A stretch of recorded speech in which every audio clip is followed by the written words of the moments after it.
قضا نمازیں کب اور کیسے پڑھیں؟ اگر ایک آدمی کی کئی دنوں کی نمازیں قضا ہو اور وہ دن بھول چکا ہو تو وہ ہر دن کی متعین نیت کیسے کرے گا؟ نیز وہ قضا نمازیں کن اوقات میں پڑھ سکتا ہے؟ یہ محمد صاحب نے کراچی سے پوچھا ہے۔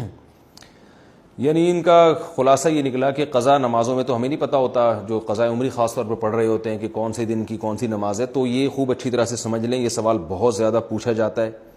قضاء عمری کیسے ادا کی جائے، اس کی نیت کیسے کی جائے؟ آپ نے سب سے پہلے تو ایک ڈائری میں ایک حساب لکھنا ہے کہ میرے ذمے کی قضا نمازیں ٹوٹل کتنی ہیں، ایک اندازہ لگانا ہے کہ آپ بالغ کب ہوئے تھے اور اس کے بعد کون سی نمازیں آپ پابندی سے پڑھتے رہے ہیں، کون سی پابندی سے چھوڑتے رہے ہیں۔ جمعے کی نمازیں تو اکثر لوگوں نے پڑھی ہوتی ہیں۔ اس طرح ایک ظاہر 100% نتیجے تک تو آپ نہیں پہنچیں گے، ایک لم سم اندازہ لگا کے ایک غالب گمان جس طرف جائے آپ نے ایک ڈائری میں نوٹ کر لینا ہے کہ جی میری اتنے سال کی فجر کی نمازیں، اتنے سال کی ظہر کی نمازیں، اتنے سال کی عصر کی، اتنے سال کی مغرب کی، اتنے سال کی عشاء کی، اور وطر بھی مستقل ایک نماز ہے۔ نبی صلی اللہ علیہ وسلم کی صحیح حدیث ہے، ان اللہ زادکم صلاۃ الا وہی الوتر، اللہ نے ایک اور نماز کا اضافہ کر دیا جو کہ وطر ہے۔ لیکن ظاہر ہے دوسری حدیثوں میں 5 نمازوں کو فرض قرار دیا گیا، تو اس سے پتہ چلتا ہے کہ وطر نہ تو 5 نمازوں جیسی فرض ہے اور نہ بالکل ایسی ہے جیسے عام نوافل ہوتے ہیں۔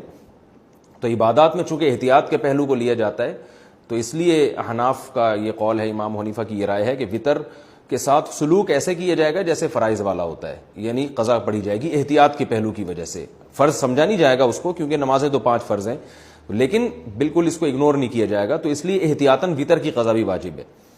تو آپ نے یہ اس 5 نمازیں اور وطر کا اندازہ لگا لیا کہ بھئی یہ اتنے سال کی بنتی ہیں، اور ایک ڈائری میں آپ نوٹ کر لیں۔ میں ڈائری میں نوٹ کرنے کا اس لیے کہہ رہا ہوں کہ یہ تجربے پر مبنی ایک حقیقت ہے، مشاہدے پر مبنی، کہ جو صرف حافظے پر چلتے ہیں وہ کنفیوز ہی رہتے ہیں ساری زندگی، وہ پھر بھول جاتے ہیں کتنی پڑھی کتنی رہ گئی۔ تو آپ نے ایک چارٹ بنانا ہے کہ بھئی میری فجر کی جیسے سال کی اتنے سال کی نمازیں تو اتنے مہینے اتنے دن، وہ دنوں کے آپ نے کاؤنٹ کر کے لکھ لینا کہ جی میری فجر کی مثال کے بعد 256 نمازیں رہتی ہیں، یا 356 یا 1256 نمازیں میری فجر کی رہتی ہیں۔ تو آپ نے ایک لکھ لیا اس کو، پھر ظہر کا لکھ لیا، عصر کا لکھ لیا، مغرب عشاء اور وطر کا لکھ لیا آپ نے۔ اس کے بعد جب آپ پڑھنا شروع کریں تو پڑھنے کے اوقات کیا ہیں کہ جو 3 مکروہ اوقات ہیں، سورج نکلتے وقت، زوال کا وقت جب سورج بالکل سر پر ہوتا ہے، اور ایک غروب آفتاب کا وقت جب سورج غروب ہو رہا ہوتا ہے، یعنی غروب سے 20 منٹ پہلے، 15-20 منٹ پہلے، اور فجر میں طلوع آفتاب اور تقریباً 15-20 منٹ کا وقت، یہ وقت اور زوال کے 10 منٹ آپ لگا لیں۔ اس ٹائم کے علاوہ آپ جب چاہیں قضاء عمری پڑھ سکتے ہیں اور جون سی چاہیں نماز آپ پڑھ سکتے ہیں، یعنی یہ بھی ہو سکتا ہے فجر میں آپ عشاء پڑھیں اور عشاء میں فجر پڑھیں، تو جو نماز جب چاہیں آپ پڑھیں، کوئی پابندی نہیں ہے۔ اب آپ کے پاس ایک چیز آ جائے گی سامنے کہ میری فجر کی اتنی ہے، ظہر کی اتنی، عصر کی اتنی، مغرب کی، عشاء کی اور وطر کی اتنی۔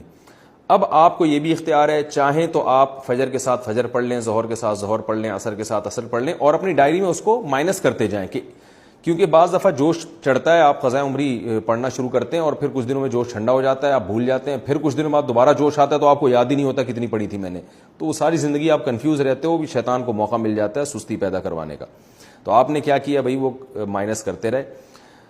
اس طرح بھی پڑھ سکتے ہیں، 5 نمازوں کے ساتھ 5 پڑھ لیں اور وطر کے ساتھ وطر پڑھ لیں۔ یہ بھی کر سکتے ہیں کہ پہلے ساری فجر کی نمٹا دیں آپ، اور فجر کے ساتھ فجر کے ساتھ فجر، پھر ظہر کے ساتھ بھی فجر، پھر عصر کے ساتھ بھی فجر، یہ بھی کر سکتے ہیں۔ اور یہ بھی کر سکتے ہیں کہ آپ نے کوئی 1 گھنٹہ متعین کر لیا، بھائی اس میں نے صرف قضاء عمری ہی لوٹانی ہے، تو چاہے پہلے ساری فجر کی پڑھ لیں یا ساری ظہر کی۔ آپ یہ کہہ سکتے ہیں بھائی ظہر کی نماز لمبی ہے اور عصر کی اور عشاء کی لمبی، تو یہ والی پہلے نمٹا دوں، تو ظہر پہلے نمٹا دیں ساری، اور ترتیب سے بھی پڑھ سکتے ہیں۔ ہر طرح سے آپ کو اختیار ہے، بس آپ نے وہ جو ایک لکھی ہے نا تعداد، اس میں روز بروز کمی کرنی ہے آپ نے۔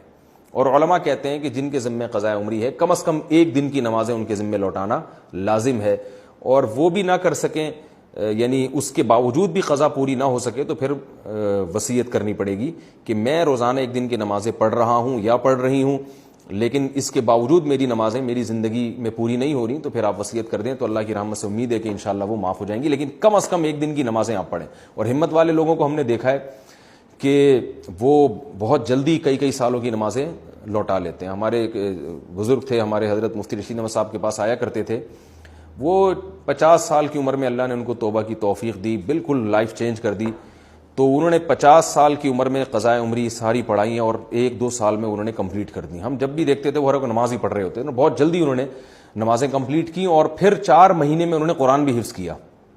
حالانکہ وہ آفیسر تھے گورنمنٹ میں, ان کی بڑی مصروفیات تھیں, لیکن ماشاءاللہ جب بعض لوگ توبہ کرتے ہیں تو بڑی خاندانی توبہ ہوتی ہے. اور اس اتنے نیک بننے کے باوجود بھی ان پہ اللہ کے خوف کا غلبہ رہتا تھا. ایک دن ہمارے حضرت کے پاس آئے اور کہنے لگے مجھ پہ بہت خوف ہے کہ پتہ نہیں میرا بنے گا کیا آخرت میں. تو حضرت ان کو بڑی امیدیں دلایا کرتے تھے. ہمارے حضرت نے ان کو اجازت بیعت بھی دی. تو ایسے لوگ بھی ہیں, لیکن بہرحال آخری درجہ یہ ہے کہ آپ ایک دن میں کم از کم 1 دن کی نمازیں ضرور لوٹائیں. اور یہ بات خوب یاد رکھیں, جو آج کل ایک نعرہ لگایا جا رہا ہے کہ کوئی قضا نہیں ہے, اس کی حدیث سے ثبوت پیش کرو قضاء عمری کا. تو یاد رکھیں رسول اللہ صلی اللہ علیہ وسلم کی نماز جب بھی قضا ہوئی ہے, چاہے جان کے کی ہو یا بھولے سے, جان کر تو جنگ میں ہوئی تھی, جہاد میں نماز کا طریقہ نہیں بتایا تھا کہ جنگ کی حالت میں کیسے نماز پڑھی جاتی ہے. تو اس وقت آپ کی غزوہ خندق میں کچھ نمازیں قضا ہوئی تو وہ پہلے آپ نے پڑھی ہیں. تو یہ پوری امت کا اجماعی مسئلہ چلا آ رہا ہے. حتیٰ کہ ابن تیمیہ رحمہ اللہ تعالیٰ جو بعض مسائل میں اجماع امت سے انہوں نے اعراض کیا ہے, ان کا بھی یہی قول ہے کہ نمازوں کی قضا پڑھی جائے گی. تو یہ اب 15ویں صدی میں کچھ لوگوں نے یہ ایک شوشہ چھوڑا ہے کہ جو نمازیں قضا ہوئی ہیں وہ صرف توبہ سے معاف ہو جاتی ہیں, اور وہ کہتے ہیں اس پر کوئی حدیث نہیں ہے. تو بھائی حدیث جو دعویٰ کرتا ہے حدیث اس کے ذمہ ہے. نبی صلی اللہ علیہ وسلم نے فرمایا البینۃ علی المدعی والیمین علی من انکر, کہ دلیل اس کے ذمہ جو دعویٰ کرتا ہے. نمازیں جب قضا ہوتی ہیں تو آپ یہ دعویٰ کر رہے ہیں کہ وہ قضا کیے بغیر صرف توبہ سے معاف ہو جائیں گی, تو آپ کے ذمہ دلیل ہے. ہم تو حدیث میں جب بھی دیکھتے ہیں جب بھی نماز قضا ہوئی ہے توبہ کافی نہیں سمجھی گئی, اس کو قضا بھی کیا گیا ہے. تو نماز ہو یا روزہ ہو آپ کو قضا بہرحال کرنی پڑے گی. اس پر میں تفصیل سے کلپ ریکارڈ کروا چکا ہوں دلائل قضاء عمری کے, وہ میں دوبارہ ابھی اس کو ریپیٹ نہیں کروں گا. تو مسلمان کو چاہیے توبہ کرے اور جتنی نمازیں اس کے ذمہ باقی ہیں وہ جلد سے جلد ادا کرنے کی کوشش کرے. طریقہ میں نے آپ کو بتایا. ہاں نیت کیسے کریں گے؟ نیت آپ نے ایسے کرنی ہے کہ جب آپ فجر پڑھ رہے ہیں تو آپ یہ نیت کریں گے بھائی میرے ذمہ جتنی فجر کی نمازیں ہیں ان میں سب سے پہلی نماز پڑھ رہا ہوں. جب دوبارہ فجر آپ پڑھیں گے تو بھی یہی نیت کہ میرے ذمے جتنی فجر کی نمازیں ہیں ان میں سب سے پہلی, کیونکہ جو پڑھ چکے ہیں وہ تو ذمے میں رہی نہیں ہے نا, تو اس لیے وہ خود بخود ساخت ہو گئی آپ کی نیت سے. تو ہر دفعہ ظہر میں بھی یہی نیت کہ میرے ذمے جتنی ظہر کی نمازیں ہیں میں ان میں سب سے پہلی نماز پڑھ رہا ہوں. تو جب دوبارہ ظہر پڑھیں گے تو بھی یہی نیت کہ میرے ذمے جتنی ظہر کی نمازیں باقی ہیں ان میں سب سے پہلی. جو پڑھ چکے ہیں وہ تو باقی نہیں رہی نا, تو وہ تو نیت میں آئیں گی نہیں. تو اس طرح ہر نماز میں یہی نیت کرتے چلے جائیں, اور نیت دل کے ارادے کا نام ہے, اور اس طرح سے آپ نمازیں پڑھ لیں تو اس طرح سے انشاءاللہ نمازیں ادا ہو جائیں گی.